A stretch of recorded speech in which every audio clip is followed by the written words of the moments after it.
कभी कभी लगता है जैसे इस दुनिया में सब कुछ है, रोशनी, शोर, रफ्तार, लोग, मौके, लेकिन फिर भी कुछ तो है जो खाली है। दिन निकल जाते हैं, काम पूरे होते हैं, जिंदगी चलती रहती है, मगर कहीं ना कहीं अंदर से एक सवाल उठता है, क्या यही जीवन है? क्या इसी दौड़ का नाम सफलता है? और सबसे बड़ा सवाल, क्या इस सबके बीच भी सच्ची शांति मुमकिन है? इन्हीं सवालों के जवाब ढूंढने के लिए एक नौजवान, जिसे दुनिया में नाम, पैसा, शोहरत सब मिल रहा था, उसने वो रास्ता चुना जो आज के समय में बहुत कम लोग चुनते हैं। उसने साधु बनने का निर्णय लिया। उस इंसान का नाम है जय शेट्टी, और उन्होंने अपने अनुभव, अपनी साधना और अपनी जागरूकता को एक किताब में पिरोया जिसका नाम है थिंक लाइक अ मॉन्क। यह किताब सिर्फ पढ़ने के लिए नहीं है, बल्कि इसे जीने के लिए लिखा गया है। यह उन लोगों के लिए है जो अपने जीवन में उद्देश्य, संतुलन और आंतरिक शांति पाना चाहते हैं, बिना दुनिया से भागे। और आप आज जो सुनने जा रहे हैं वह उसी विचारधारा से जन्मी एक प्रेरणात्मक यात्रा है।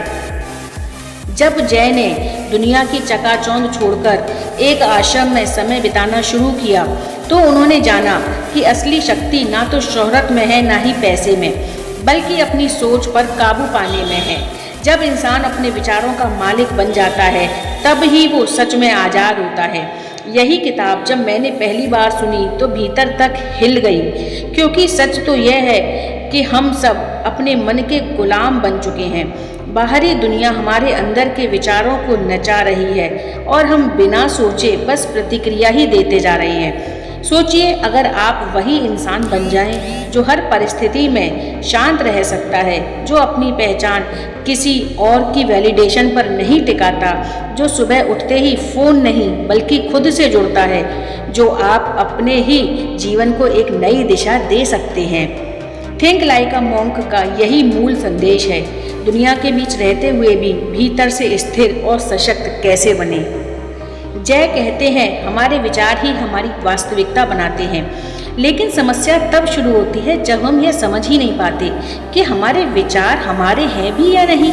कहीं ऐसा तो नहीं कि ये विचार हमें हमारे माता पिता से, समाज से, सोशल मीडिया से, रिश्तेदारों से या फिर दोस्तों से मिले हैं? क्या आपने कभी ठहरकर अपने विचारों की जड़ तक जाने की कोशिश की है? यहीं से साधु की सोच शुरू होती है, खुद को जानने की प्रक्रिया। जब आप अपने भीतर उतरते हैं, अपने विचारों को टटोलते हैं, तब आप जान पाते हैं कि आपके डर कहाँ से आते हैं, आपकी चाहतें किससे प्रेरित हैं और आपका गुस्सा किस खालीपन से जन्मा है। और जब ये सब स्पष्ट होने लगता है तो जीवन की भागदौड़ धीमी नहीं होती, लेकिन आपका मन शांत हो जाता है, और यही आंतरिक शांति असली सफलता है। जय हमें याद दिलाते हैं कि ध्यान सिर्फ बैठकर आंखें बंद करने का नाम नहीं है। ध्यान हर उस पल में है जब आप पूरी जागरूकता से, पूरे होश में किसी भी काम को कर रहे होते हैं, जब आप खाने के हर कौर को महसूस करते हैं, जब आप किसी की बात को पूरी गहराई से सुनते हैं, जब आप सुबह उठकर खुद से पूछते हैं, मैं आज कैसा इंसान बनना चाहता हूँ। ये सारे छोटे छोटे अभ्यास ही एक साधु जैसी सोच को जन्म देते हैं। और बात सिर्फ सोच की नहीं है, आदतों की भी है। जय बताते हैं कि हम वही बनते हैं जो हमारी दिनचर्या बनती है। अगर आपकी सुबह अफरा तफरी में शुरू होती है, अगर आपका दिन बस दूसरों की उम्मीदों को पूरा करने में चला जाता है, तो आपके भीतर खालीपन आना तय है। लेकिन अगर आप दिन की शुरुआत खुद से एक वादा करके करते हैं कि आज मैं शांत रहूँगा, आज मैं आभार व्यक्त करूँगा, आज मैं किसी की मदद करूँगा, तो आप एक ऐसे जीवन की ओर बढ़ते हैं जो संतुलित और संतोषपूर्ण होता है। इस किताब में एक और ज़बरदस्त बात बताई गई है, और वो है डिटैचमेंट, यानी कि अलिप्तता। इसका मतलब यह नहीं कि आप रिश्तों से दूर हो जाएं, बल्कि इसका मतलब है कि आप चीज़ों और लोगों से इस तरह ना जुड़ें कि आपकी खुशी, आपका आत्मसम्मान और आपका उद्देश्य सब कुछ उन पर निर्भर हो जाए। जब आप भीतर से पूर्ण होते हैं तभी आप बाहर से भी स्वस्थ रिश्ते बना सकते हैं। अब ज़रा सोचिए, जब कोई आपको क्रोधित करता है तो क्या वो व्यक्ति अपनी भावनाओं का मालिक बन जाता है? जब कोई आपकी तारीफ करता है तभी आप खुश होते हैं, तो क्या आपकी खुशी भी उधार की हुई है? थिंक लाइक अ मॉन्क हमें सिखाती है कि हमें अपनी भावनाओं की बागडोर खुद के हाथ में रखनी चाहिए, ना कि दूसरों की प्रतिक्रियाओं पर।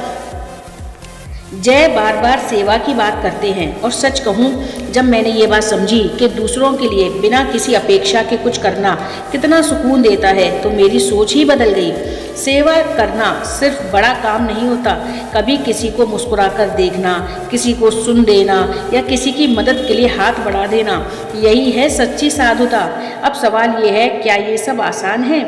नहीं। लेकिन क्या ये मुमकिन है? बिल्कुल। और शुरुआत कहाँ से होती है? सिर्फ एक छोटे से निर्णय से कि आज से मैं अपनी सोच बदलूंगा, मैं अपने विचारों को अपने जीवन का मार्गदर्शक बनाऊंगा, और अब मैं वो बनूंगा जो मैं सच में हूँ, ना कि जो दुनिया चाहती है कि मैं बनूं। आपने जिंदगी बहुत बार दूसरों की उम्मीदों पर जी है। अब वक्त आ गया है खुद से जुड़ने का, खुद से मिलने का और खुद को फिर से रचने का। जब हम इस संसार में जन्म लेते हैं तो हम शुद्ध होते हैं, बिल्कुल स्वच्छ, जैसे एक खाली पृष्ठ, यानी कि एक खाली पन्ना। लेकिन समय के साथ दुनिया हमें रंगना शुरू कर देती है। हमारे माता पिता की अपेक्षाएं, समाज के नियम, स्कूल का सिस्टम और फिर सोशल मीडिया की तुलना की आग। हम यह भूल जाते हैं कि हम कौन हैं। हम दूसरों की नज़रों में अच्छा बनने की इतनी कोशिश करने लगते हैं कि खुद की नज़रों में छोटे होते जाते हैं। जय कहते हैं, जब आप दुनिया को खुश करने की दौड़ में लगे रहेंगे तब तक आप अपने भीतर की आवाज़ को कभी नहीं सुन पाएंगे, और जब भीतर की आवाज़ ही दब जाती है तब जीवन अर्थहीन लगने लगता है। यहीं से चिंता, तनाव, असंतोष और बेचैनी जन्म लेते हैं। सोचिए, क्या आप सच में वो जीवन जी रहे हैं जो आप जीना चाहते हैं, या फिर सिर्फ वो जीवन जो दूसरों को दिखाने के लिए चुना गया है? एक साधु की सोच हमें यही सिखाती है कि जीवन दूसरों को दिखाने के लिए नहीं, बल्कि खुद को जानने के लिए है। साधु का मार्ग हमें सिखाता है कि हमारा मूल्य हमारे कार्यों से नहीं, हमारे अस्तित्व से आता है। हमें अपने आप को बार बार ये याद दिलाना चाहिए कि हम यहाँ सिर्फ जीने के लिए नहीं आए हैं, हम यहाँ खुद को जानने, समझने और बेहतर करने के लिए आए हैं। जय एक बहुत ही सुंदर बात कहते हैं, comparison is the thief of Joy, यानी तुलना हमारी खुशियों को चुरा लेती है। जब हम अपनी ज़िंदगी की तुलना दूसरों की हाईलाइट से करते हैं तब हम खुद को कमतर मानने लगते हैं। लेकिन हम भूल जाते हैं कि हर किसी की यात्रा अलग है, हर किसी की चुनौतियाँ अलग हैं और हर किसी का समय अलग है। किसी और की घड़ी देखकर अपने समय का निर्णय मत लीजिए। अगर आज आप उस मुकाम पर नहीं हैं जहां आप होना चाहते थे, तो इसका मतलब ये नहीं कि आप असफल हैं। इसका मतलब सिर्फ ये है कि आपकी यात्रा अभी चल रही है, और हर यात्रा की सबसे सुंदर बात यही होती है कि वो धीरे धीरे आपको दिशा देने में ले जाती है जहां आप सच में जाना चाहते हैं। लेकिन उसके लिए ज़रूरी है कि आप रुकें नहीं, सोचिए नहीं कि औरों ने क्या कर लिया, सोचिए कि आपने खुद में क्या बदला है। जय इस किताब में हमें एक और महत्वपूर्ण मंत्र देते हैं, लेट गो टू ग्रो, यानी जब तक आप पुराने दर्द, डर और शिकवे नहीं छोड़ते तब तक आप आगे नहीं बढ़ सकते। और छोड़ना हमेशा मुश्किल होता है। किसी की कही बात, किसी का धोखा, कोई पुराना असफल सपना, ये सब भीतर ही भीतर चुभते रहते हैं। लेकिन जब तक आप उन्हें थामे रहेंगे तब तक आपके हाथ खाली नहीं होंगे, और खाली हाथ ही नया थाम सकते हैं। छोड़ने का अर्थ यह नहीं है कि आप कमज़ोर हैं। छोड़ने का अर्थ यह है कि आप खुद को उस पीड़ा से मुक्त कर रहे हैं जो अब आपकी वृद्धि में बाधा बन चुकी है। जय कहते हैं, जब तक हम क्षमा नहीं करते तब तक हम खुद को एक जेल में बंद रखते हैं। और क्षमा करने का मतलब यह नहीं कि हम गलत को सही मान रहे हैं, बल्कि यह है कि हम खुद को उस घाव से मुक्त कर रहे हैं जो हमारे भीतर रोज रिश्ता है। अब सोचिए, अगर आप आज हर उस चीज़ को छोड़ दें जो आपको रोक रही है, डर, गुस्सा, असुरक्षा, कंपैरिजन, तो आप कितने हल्के हो जाएंगे। और यही हल्कापन है जो साधु जैसी सोच को जन्म देता है। जय हमें बताते हैं कि साधु बनने का मतलब सिर्फ भिक्षा मांगना नहीं होता। साधु बनने का मतलब होता है मन से मुक्त हो जाना, और मन से मुक्त होना शुरू होता है अवेयरनेस से। अवेयरनेस यानी कि जागरूकता। जब आप हर विचार को, हर भावना को, हर प्रतिक्रिया को देखना शुरू करते हैं बिना जजमेंट के, बिना किसी प्रतिक्रिया के, तब आप अपने मन के ऊपर खड़े होने लगते हैं। तब आप मन से बातें करने लगते हैं, उस पर हावी नहीं होते बल्कि उसके साक्षी बनते हैं। और यही साधु की सबसे बड़ी शक्ति होती है। जय कहते हैं जब आप साक्षी भाव में आते हैं तब आपके भीतर की शांति अमिट हो जाती है। तब कोई भी परिस्थिति, कोई भी व्यक्ति आपकी आंतरिक दुनिया को हिला नहीं सकता। और यही स्थिरता, यही आत्मनियंत्रण, यही संतुलन आपको दुनिया के सबसे व्यस्त माहौल में भी शांत रहने की क्षमता देता है। अब सवाल उठता है, इस सोच को अपनाने के लिए हमें क्या करना होगा। जय एक बहुत ही व्यावहारिक मार्गदर्शन देते हैं। शुरुआत कीजिए एक सुबह के रिचुअल से। एक ऐसा रूटीन बनाइए जहां आप उठने के बाद कुछ देर सिर्फ अपने साथ हों, मोबाइल ना देखें, किसी से बात ना करें, सिर्फ एकांत में बैठें और अपनी सांसों को महसूस करें। फिर लिखिए आज आप क्या महसूस कर रहे हैं, क्या सोच रहे हैं और किसके लिए आभारी हैं। एक साधारण अभ्यास जिसे जय ग्रेटिट्यूड जर्नलिंग कहते हैं, आपके जीवन का केंद्र बदल सकता है। जब आप हर दिन कृतज्ञता के साथ शुरू करते हैं तो आप छोटी छोटी चीज़ों में भी आनंद ढूंढना शुरू कर देते हैं। फिर आपको खुशी किसी और से मांगनी नहीं पड़ती, वो आपके भीतर से बहने लगती है। जय बताते हैं कि एक साधु हमेशा इंटेंशन से जीता है, यानी हर काम में उसका उद्देश्य स्पष्ट होता है। आप भी यही अभ्यास शुरू करें। जब भी कोई कार्य करें, चाहे वह ऑफिस का हो, परिवार से जुड़ा हो या निजी जीवन का, खुद से पूछिए मैं यह क्यों कर रहा हूँ। अगर उत्तर में शांति, सेवा या विकास हो तो समझिए आप सही राह पर हैं। लेकिन अगर उत्तर है डर, दिखावा या दबाव, तो रुकिए और सोचिए क्या ये कार्य मुझे मेरे उद्देश्य से जोड़ रहा है या तोड़ रहा है। आप देखेंगे जैसे जैसे आप अपने विचारों, आदतों और प्रतिक्रियाओं को समझना शुरू करेंगे, वैसे वैसे जीवन में एक नई ऊर्जा आने लगेगी। आप खुद को पहले से ज़्यादा स्पष्ट, शांत और सशक्त महसूस करेंगे।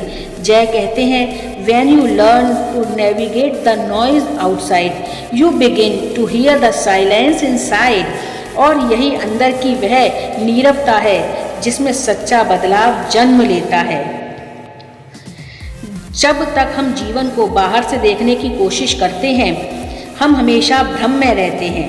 लेकिन जैसे ही हम भीतर झांकना शुरू करते हैं, हमें वो सच्चाई दिखाई देने लगती है जो शब्दों से परे है।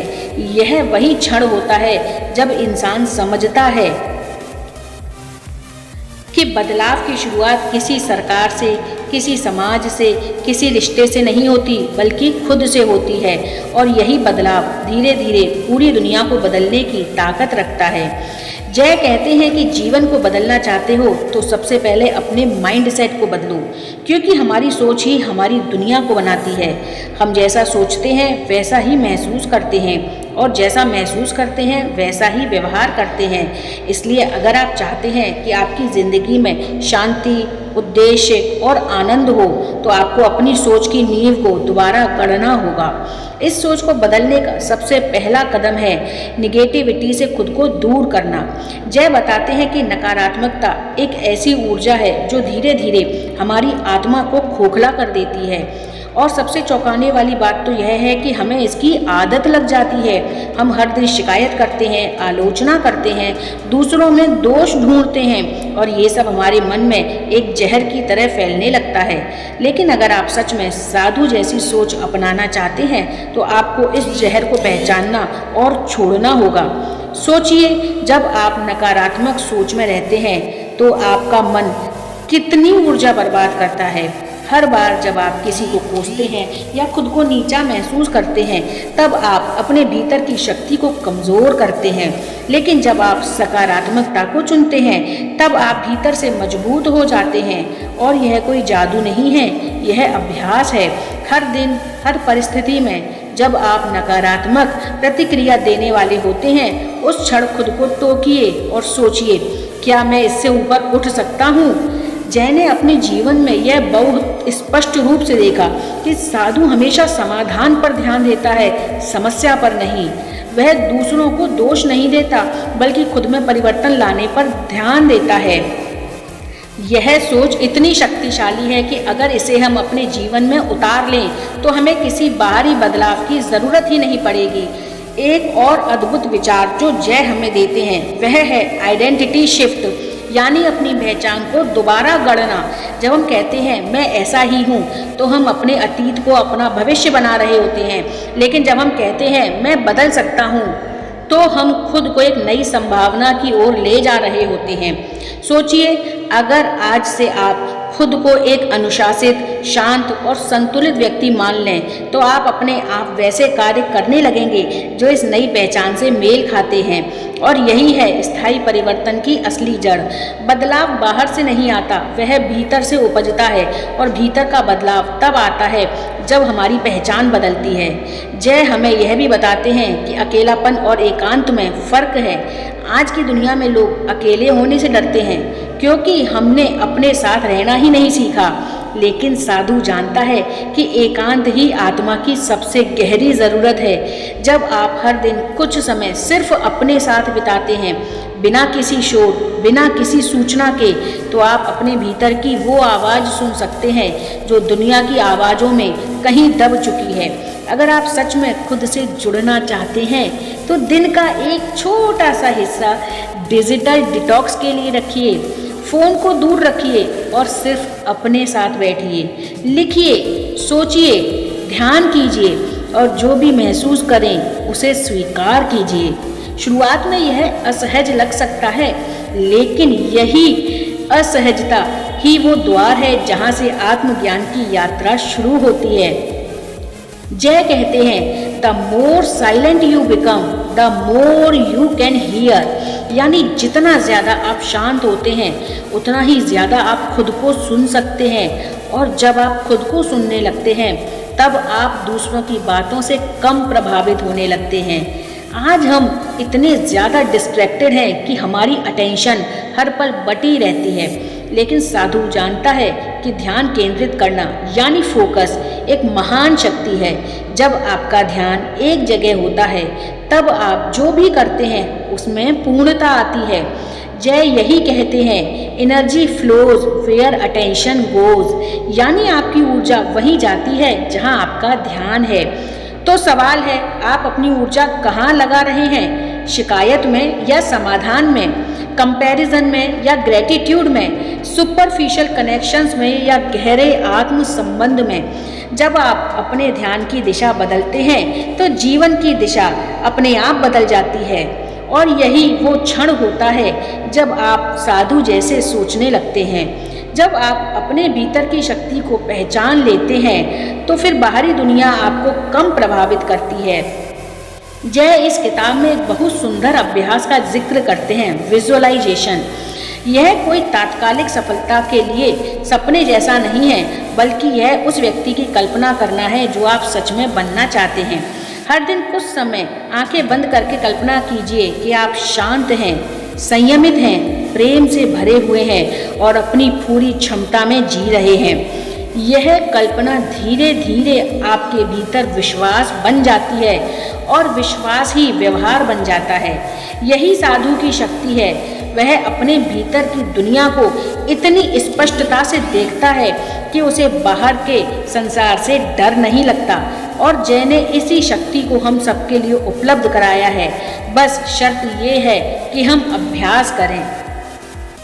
जब हम साधु जैसी सोच की बात करते हैं, तो कई लोग इसे गलत समझ लेते हैं। उन्हें लगता है कि यह सोच सिर्फ त्याग, अकेलेपन या संसार से दूर भागने का नाम है। लेकिन सच्चाई इससे बहुत गहरी है। एक साधु की सोच का अर्थ है भीतर से इतना पूर्ण हो जाना कि दुनिया के बीच रहते हुए भी शांत रह सको। इसका मतलब है बाहरी हलचलों से ऊपर उठ जाना और भीतर की स्थिरता को केंद्र बना लेना। जय कहते हैं कि हमारे भीतर सबसे बड़ा युद्ध उस पहचान को लेकर चलता है जिसे हम ओढ़े रहते हैं और उस सच्चाई को लेकर जिसे हम भीतर महसूस करते हैं। हम अक्सर एक नकाब पहने रहते हैं, मैं सफल हूँ, मैं खुश हूँ, मैं ठीक हूँ, जबकि अंदर कहीं कुछ टूटा हुआ, अधूरा और परेशान होता है। यह दोहरेपन की स्थिति ही हमारे भीतर संघर्ष पैदा करती है। एक साधु की सबसे बड़ी विशेषता होती है ऑथेंटिसिटी, यानी कि वास्तविकता। जय बार बार इस बात को रेखांकित करते हैं कि जब तक आप खुद के प्रति ईमानदार नहीं होंगे, जब तक आप दुनिया के सामने भी सच्चे नहीं बन सकते। और जब आप अपनी असलियत को स्वीकार कर लेते हैं, अपने डर, अपनी कमजोरियों, अपने दुखों, तभी आप उन्हें पार करने की शक्ति जुटा पाते हैं। अक्सर हम सोचते हैं कि हमें अपने भीतर की कमजोरी को छिपाना चाहिए, लेकिन जय कहते हैं your weakness is the gateway to your strength, यानी आपकी कमजोरी ही आपके बल का द्वार है, बस उसे देखने का तरीका बदलना होगा। जब आप डर को दबाते हैं वह भीतर बढ़ता है, लेकिन जब आप उसे देखने लगते हैं, पहचानते हैं और स्वीकारते हैं, तब वह धीरे धीरे पिघलने लगता है। अब बात आती है ईगो की। जय इसे साधु जैसी सोच की सबसे बड़ी बाधा मानते हैं। ईगो यानी वह अहंकार जो हमें दूसरों से ऊपर दिखाना चाहता है, जो हमें आलोचना से डराता है, जो हमें सच्चाई से दूर ले जाता है। लेकिन साधु ईगो से नहीं चलता, वह नम्रता से चलता है। वह जानता है कि ज्ञान का सबसे पहला कदम है मैं नहीं जानता। और जब आप ये स्वीकार करते हैं कि आपको सब कुछ नहीं आता, तब ही आप सीखने के लिए खुलते हैं। ईगो को खत्म करने के लिए सबसे जरूरी है सेल्फ अवेयरनेस, यानी आत्म जागरूकता। हर दिन खुद से पूछिए, मैं किस चीज से बच रहा हूँ, मैं कहाँ दिखावा कर रहा हूँ, मैं कौन बनना चाह रहा हूँ और आखिर क्यों। ये सवाल आपको भीतर तक झकझोर देते हैं, लेकिन इन्हीं सवालों में छिपे हैं सच्चे बदलाव की कुंजी। जय एक और महत्वपूर्ण विषय को उठाते हैं, फियर, यानी कि डर। डर हमारी हर क्रिया, हर निर्णय को प्रभावित करता है और हम ये महसूस भी नहीं करते। डर अस्वीकृति का, असफलता का, अकेले रह जाने का, प्रेम खो देने का। लेकिन जय कहते हैं डर को हटाओ नहीं, समझो। वह तुम्हारे मन का हिस्सा है, लेकिन वह तुम्हारे जीवन का मालिक नहीं बन सकता। साधु डर को गुरु मानता है। वह हर डर को देखकर खुद से पूछता है, तुम मुझे क्या सिखाने आए हो? और जब आप ऐसा करने लगते हैं तो डर का रूप बदलने लगता है। वह आपको पीछे नहीं खींचता, बल्कि आगे बढ़ने की प्रेरणा बन जाता है। जय एक बहुत ही सुंदर और गहरे विषय पर बात करते हैं, अटैचमेंट, यानी कि आसक्ति। हम इस संसार में हर चीज से जुड़ते हैं, लोग, चीजें, नाम, पहचान, रिश्ते, और फिर उन्हें खोने का डर हमें तोड़ देता है। लेकिन साधु जानता है कि सब कुछ क्षणिक है, जीवन में हर चीज आएगी और चली जाएगी, लेकिन अगर हम उन्हें पकड़ कर बैठेंगे तो खुद को खो बैठेंगे। जय सिखाते हैं कि कैसे आप प्रेम करें पर बिना जकड़न के, कैसे आप सफलता का आनंद लें पर उस पर आश्रित हुए बिना, कैसे आप रिश्तों में गहराई लाएं पर अपनी स्वतंत्रता खोए बिना। यह संतुलन ही साधु की सबसे उच्च कला है। possess nothing, appreciate everything। अब सवाल है, ये सब हम कैसे अभ्यास करें? जय ने एक सूत्र दिया, ब्रीथ, रिफ्लेक्ट एंड ग्रो। जब भी आप जीवन में उलझ जाएं, परेशान हो जाएं, खुद को भूल जाएं, तो रुकिए, एक गहरी सांस लीजिए, अपने भीतर लौटिए और खुद से एक सरल सा सवाल पूछिए, इस स्थिति में मैं क्या सीख सकता हूँ? हर परिस्थिति, हर संघर्ष, हर असफलता एक शिक्षक है। और जब आप इस नज़र से जीवन को देखना शुरू करते हैं तो हर दिन एक साधना बन जाता है। आप अपने हर अनुभव को जागरूकता में बदलने लगते हैं। जय कहते हैं you can't be what you can't see, यानी जब तक आप अपनी उच्चतम संभावनाओं की कल्पना नहीं करते तब तक आप वहां नहीं पहुंच सकते। इसीलिए रोज अपनी उस छवि को देखिए जो शांत है, गहरी है, संतुलित है और दुनिया में सकारात्मक परिवर्तन ला रही है। यही विजुअलाइजेशन आपकी चेतना को धीरे धीरे उसी दिशा में ले जाने लगती है। और जय हमें यह भी सिखाते हैं कि सर्विस का महत्व है। सेवा, सर्विस यानी सेवा। सेवा किसी पूजा पाठ से कम नहीं है। जब आप किसी की मदद करते हैं, वो भी बिना किसी स्वार्थ के, तब आप अपने सबसे पवित्र रूप में होते हैं। और यही सेवा आपको साधु से जोड़ती है, वह साधु जो मंदिर में नहीं आपके भीतर है। जब तक जीवन में शांति नहीं होती तब तक कोई भी उपलब्धि अधूरी लगती है। अब हम पहुंच चुके हैं इस ऑडियो बुक समरी के अंतिम भाग में, जहां हम पूरी सीख को समेटते हुए एक गहरा आत्म परिवर्तनकारी निष्कर्ष करने वाले हैं, ताकि जब यह ऑडियो बुक खत्म हो तो आपके भीतर एक नई ऊर्जा, नई दृष्टि और एक नई शुरुआत का बीज बोया जा सके।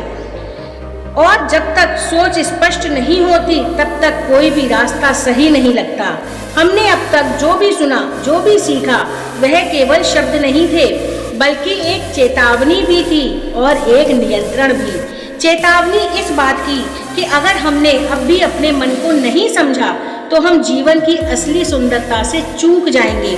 और नियंत्रण इस बात का कि आइए साधु की तरह सोचें ताकि इस जीवन को पूरी तरह जिया जा सके। जय ने हमें दिखाया कि साधु बनना एक परिधान नहीं है, यह एक स्टेट ऑफ माइंड है। यह सोच है जो हमें भीतर से साफ करती है, डर से मुक्त करती है और हमारे जीवन को सेवा, प्रेम और संतुलन के रंगों से भर देती है। और सबसे सुंदर बात यह है कि यह सोच किसी विशेष धर्म, जाति या स्थिति से नहीं जुड़ी, यह हर उस व्यक्ति से जुड़ी है जो जागना चाहता है, जो बदलना चाहता है, जो सच्चाई को जीना चाहता है। जय कहते हैं ए monk is not someone who lives in a monastery. A monk is someone who lives in awareness with clarity and purpose.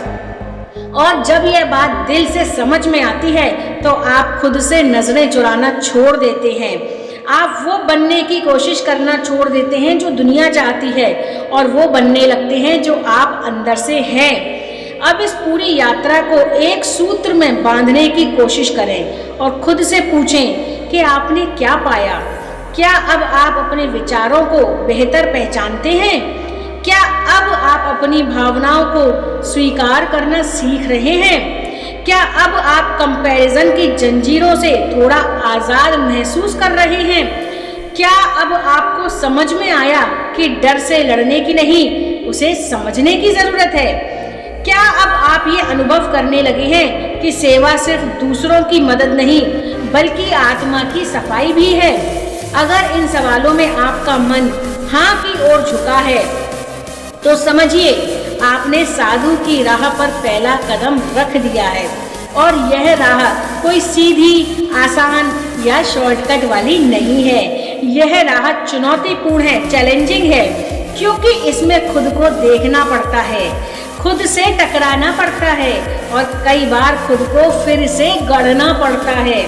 जय ने हमें हर अध्याय में, हर विचार में यह बताया कि भीतर का युद्ध जितना ज़्यादा हमसे छुपा होता है उतना ही वह हमें बाहर की दुनिया में पराजित करता है।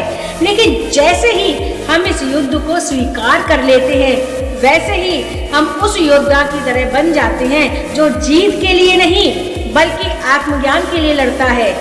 आप इस ऑडियो के अंतिम कुछ मिनटों में मैं चाहती हूँ कि आप अपनी आंखें बंद करें, अगर आपके लिए कंफर्टेबल है तो कुछ गहरी सांस लें और इस क्षण में पूरी तरह से उपस्थित हो जाएं, प्रेजेंट हो जाएं। आप किसी भी स्थिति में हो, थके हुए, उलझे हुए, टूटे हुए, लेकिन इस समय आप सिर्फ अपने होने का अनुभव करें। अपने मन से कहें, मैं बदल सकता हूं। मैं भीतर से शांत, संतुलित और स्पष्ट हो सकता हूं। मैं दूसरों से बेहतर नहीं, बल्कि खुद से बेहतर बनने की यात्रा पर हूं। मैं सेवा में आनंद पा सकता हूं और साधु जैसी सोच में आजादी पा सकता हूं। मैं हर दिन अभ्यास करूंगा ध्यान का, कृतज्ञता का, आत्म जागरूकता का, यानी कि सेल्फ अवेयरनेस का, क्योंकि यही मेरा मार्ग है, यही मेरी सच्चाई है, यही मेरा जीवन है। अब जब आप धीमे से आंखें खोलें और इस ऑडियो को बंद करें, तब आप वही इंसान नहीं होंगे जो आपने इसे शुरू करते समय थे। आपके भीतर कुछ बदला है, कुछ हल्का हुआ है, कुछ साफ हुआ है। जय शेट्टी की यह किताब थिंक लाइक अ मॉन्क कोई हाउ टू गाइड नहीं है, यह एक आंतरिक क्रांति की चिंगारी है और आज आपने उस चिंगारी को अपने भीतर जलने दिया है। अब आगे की यात्रा आपकी है। आप रोज वही विकल्प चुन सकते हैं, गुस्सा, कंपैरिजन, ईगो, डिस्ट्रैक्शन, या फिर आप वो विकल्प चुन सकते हैं जो एक साधु चुनता है, शांति, सेवा, प्रेम, स्पष्टता। और याद रखिए, साधु का मार्ग अकेले चलने वाला रास्ता जरूर है, लेकिन यह भीतर की उस भीड़ से आजादी दिलाने वाला रास्ता है जो आपको हर दिन शोर में डुबो देती है। तो क्या आप आज से साधु की तरह सोचना शुरू करेंगे? फैसला आपके हाथ में है। अगर इस ऑडियो बुक ने आपके भीतर कोई हलचल जगाई है, कोई नई सोच, कोई नई दिशा दिखाई है, तो इसे अपने अंदर तक उतरने दीजिए। इसे सिर्फ सुने नहीं, इसे जिए। और अगर आप चाहते हैं कि हर दिन ऐसी ही गहराई, प्रेरणा और आत्म शांति से जुड़ी आवाजें आपके जीवन में आती रहें, तो अभी हमारे चैनल किताबी कीड़े को सब्सक्राइब कर लें और बेल आइकन दबाना बिल्कुल भी ना भूलें। और क्योंकि हम यहाँ सिर्फ किताबें नहीं सुनाते, हम सोच बदलते हैं, जीवन की दिशा बदलते हैं। हर किताब, हर शब्द आपके भीतर के असली आप को जगाने के लिए है। तो अगली बार जब आप अपने भीतर कोई हलचल महसूस करें, तो याद रखिए, किताबी कीड़े हमेशा आपके साथ है, हर पन्ने में, हर प्रेरणा में। सब्सक्राइब कीजिए और उस यात्रा पर निकलिए जहां आप खुद से मिल सकें। अच्छा लगा हो तो लाइक करके लोगों के साथ शेयर भी कीजिए। धन्यवाद।